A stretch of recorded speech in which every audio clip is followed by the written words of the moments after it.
Hello toy fans, my name is Tony and welcome back to the Armoured Toys YouTube channel. And we've got a repair video for you today. I'm getting set up to do quite an epic vintage toy review. This is going to be the first time that I've ever reviewed two vintage Star Wars toys in one video. And those toys are going to be the vintage Kenner ATAT that I have here and the vintage Kenner Snowspeeder. Now this Snowspeeder is in very good condition and the electronics work. Unfortunately, the electronics in the ATAT don't work. Nearly all of the vintage Star Wars toys had the same motor. If they had electronic lights and sounds, they all ran off the very same style motor. And quite often, over time, those motors simply seize. They're quite easy to get going again. You just give them a bit of a free spin, get the motor moving. But the difficult thing is actually accessing the motor. So in order to make the video that I want to make with the vintage toy review of the Kenner ATAT and the Snowspeeder, obviously I want to have a working ATAT with working electronics.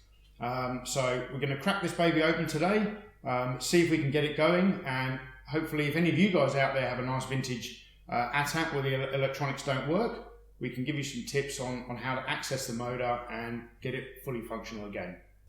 Okay, before we get started, there's going to be a couple of items you're going to need today. You're going to need a Phillips head screwdriver and two D-size batteries, as this is what powers the motor inside the ATAT.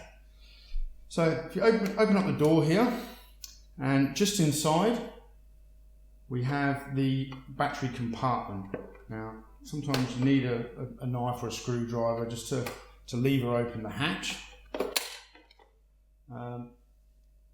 Open up the battery compartment hatch there, and on the underside you can see it has their two D batteries, and it tells you that the direction that they go in.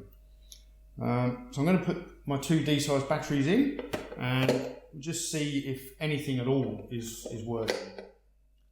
So once the batteries are in place, as you can see inside here is the handle that operates the head of the ATAT, and there's a button on the side which, when depressed, the chin cannons should light up, they should rotate, and they should make a laser sound. Now, you probably can't see it from there, but so I'm pressing the button here, and the chin cannons are lighting up, but nothing else is happening. So with the chin cannons lighting up, that's a pretty good indication that most of the electronics are okay. The bulb still works and the electronics are okay, but the motor is seized, which is why it's not running around. The chin cannons aren't moving, and they're not making the laser sound. So hopefully this restoration or this repair video is going to go pretty well, since we already know that the light part of the electronics is working. Now the first stage of repairing the electronics in a vintage ATAT, what you need to do is remove the top part of the troop carrier from the bottom half, which is held together with 8 screws. But in order to access these screws, you really do need to remove the legs of the ATAT. Now, these do come out, they're quite well secured, but just by applying a slight bit of pressure and pulling down, they will pretty easily unclip, and they shouldn't break at all.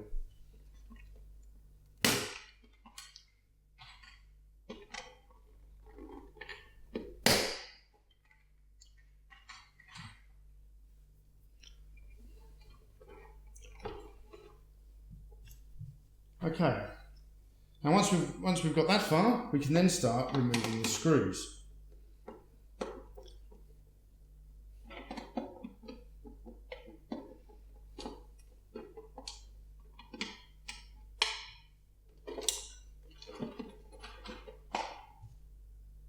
Okay, once all the screws are removed, you can lift off the top half of the troop carrying section.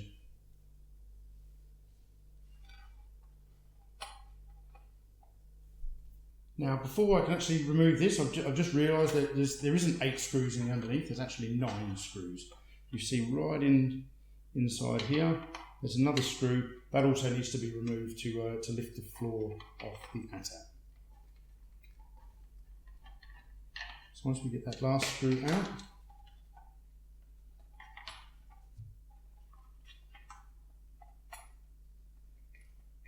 the electronics can now be removed.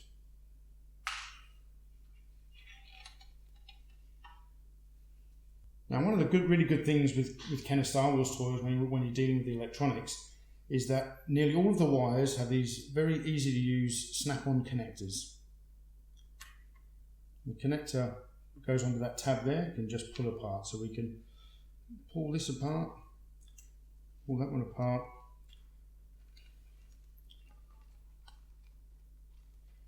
See, this was made for ease of mass production in factories in the Orient.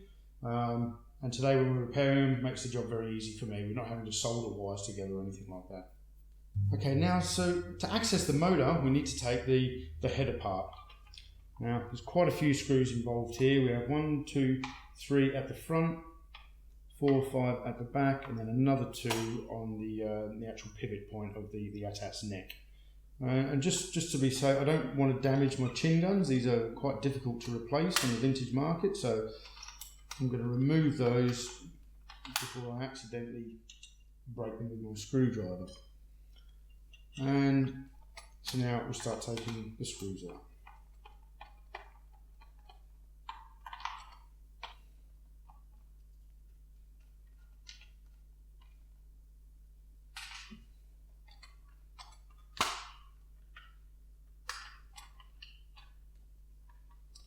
Actually, what I've just discovered here, I haven't removed the last 2 screws from the pivot point because, as you can see, the head here actually breaks apart.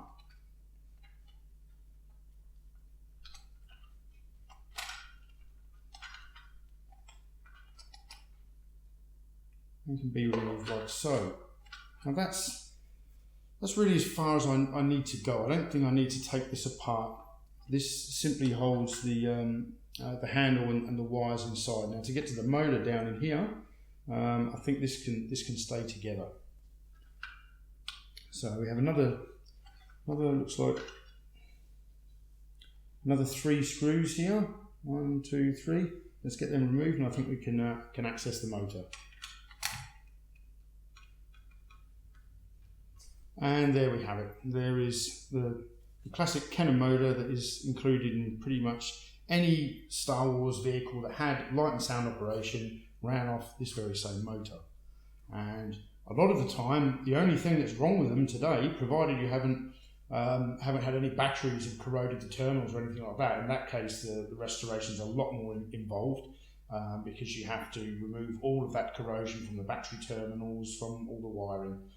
But in this case, it doesn't look like batteries have been left in this over a long period of time. Everything seems to be in pretty good working order. So to get this to work, I think all we simply need to do is crank over the motor a few times.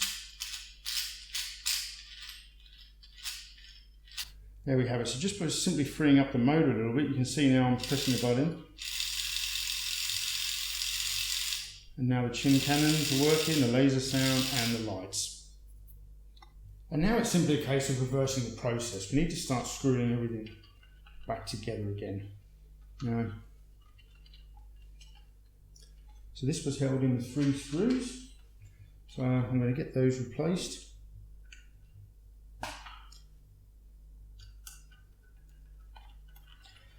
Now,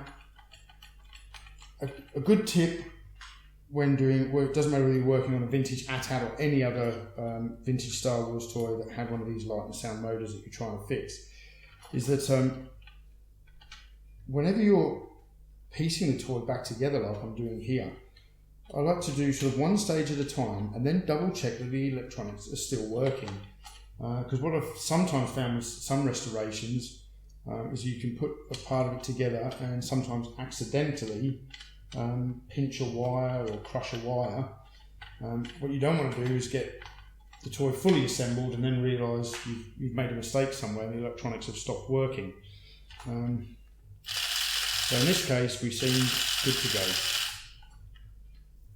Okay, now we need to put the 2 halves of the head of the ATAT back together.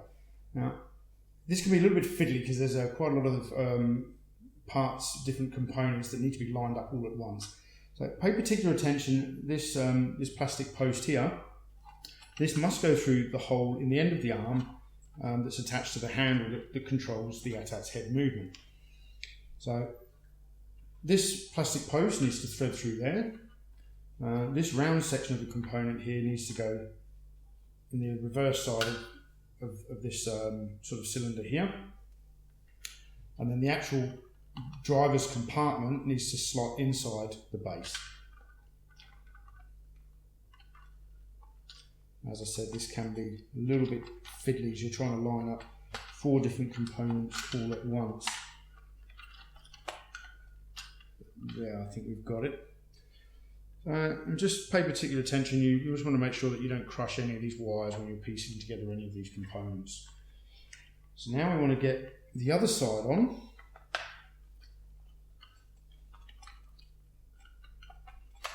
And all slotted together so it all clips together very nice. And we'll quickly throw a single screw in.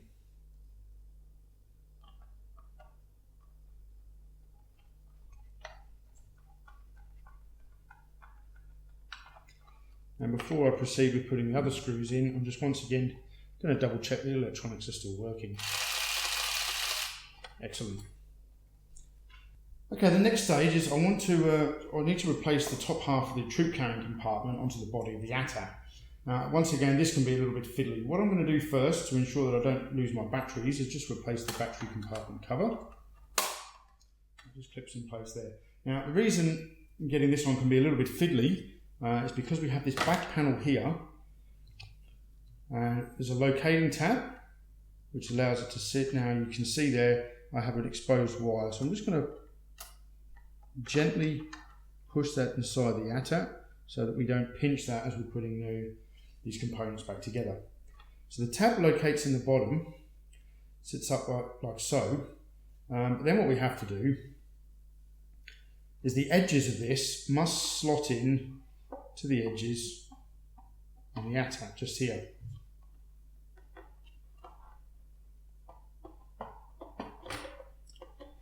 And at the same time as we're trying to line up this piece, I also have to ensure that this post sits inside this hole. It can be a little bit fiddly, but let's see how we go. Now, it appears to me that if you locate the front part of the post first, that's the easiest way to get this on. And then you put the rear section on last.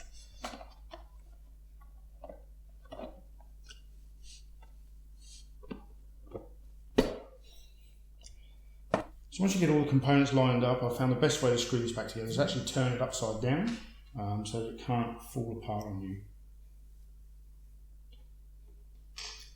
And then it's simply a case of going around and replacing all the screws.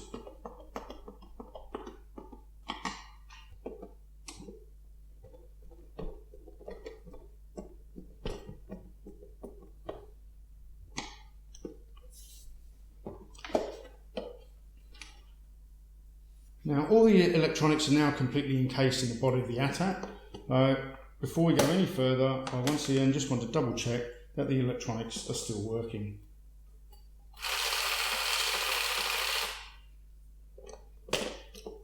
The reason I want to double check that is obviously if we've made a mistake somewhere, or we've unclipped a wire, or we've crushed a wire, we want to get back and try and figure out where we've gone wrong before we go too far with the rebuild.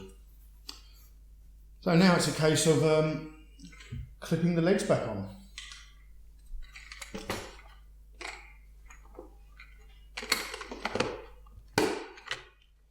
And once again, the easiest way to do this is to turn your ATAT upside down.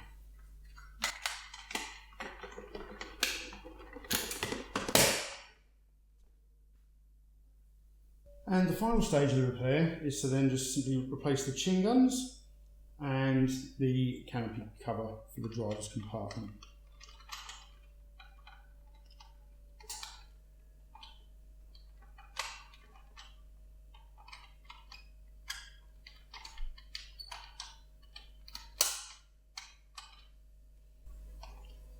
Now to replace the canopy, it just simply has two little pin styled lugs here, just locating these holes.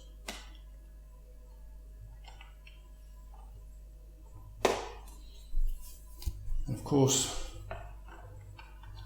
we need an ATAT driver. And then we conduct our final test.